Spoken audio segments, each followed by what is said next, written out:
Now, I'll be the first to admit that over the course of my Christian life, there have been so many times in which I've come this close to walking away from the church, from giving up. Not giving up on my faith, of course, but giving up on church. The politics, the pettiness, the gossip, the hypocrisy, the loopy teachings that go on in so many of our modern churches today. And it's very easy to develop an attitude that, well, from now on, it's just going to be me and Jesus. I'm going to stay home from church on Sundays and read my Bible. Well, here's 4 reasons why I at least keep going to church. My first reason is that, well, it's biblical.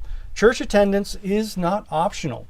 The writer of Hebrews stated in chapter 10, verses 24 to 25, that one of the main reasons for going to church is to be around like-minded believers, to encourage each other in the faith, and not be like those, the writer stated, who have gotten into the habit of not coming. My second reason closely follows with the first, that if you quit going to church, there's a high probability that you will also quit the faith eventually. I have seen this happen time and time again. People who quit the church, they no longer have the support, the weekly support of being around like-minded believers who maybe they fall into sin, or just the heart can grow cold over time. For whatever reason, they end up also quitting the faith. Now, I know there are exceptions. I know some people who are committed Christians and yet who don't go to church, and yet they are the exception. My third reason is, well, my kids. What sort of example would I be setting for them? Why would I expect them to continue on with the faith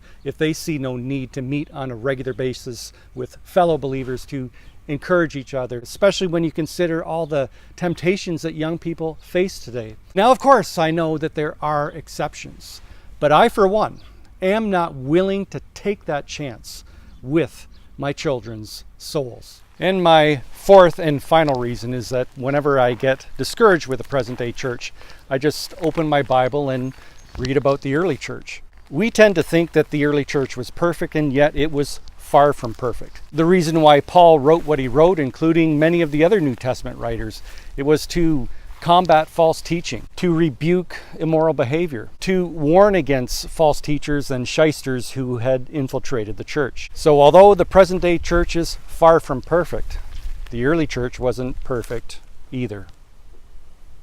Well, those are my 4 reasons anyway. And may I encourage you, if you have left the church and yet still call yourself a believer, to come back. Now, when I say church, I don't necessarily mean an official or traditional church structure. It could be a congregation who meets in a school or in a private home. The important thing is that you get connected with a group of believers who meet on a regular basis to hold you accountable, to encourage you, and in turn, hopefully, you can be an encouragement to them. Thanks so much for watching, and I hope to see you next Thursday.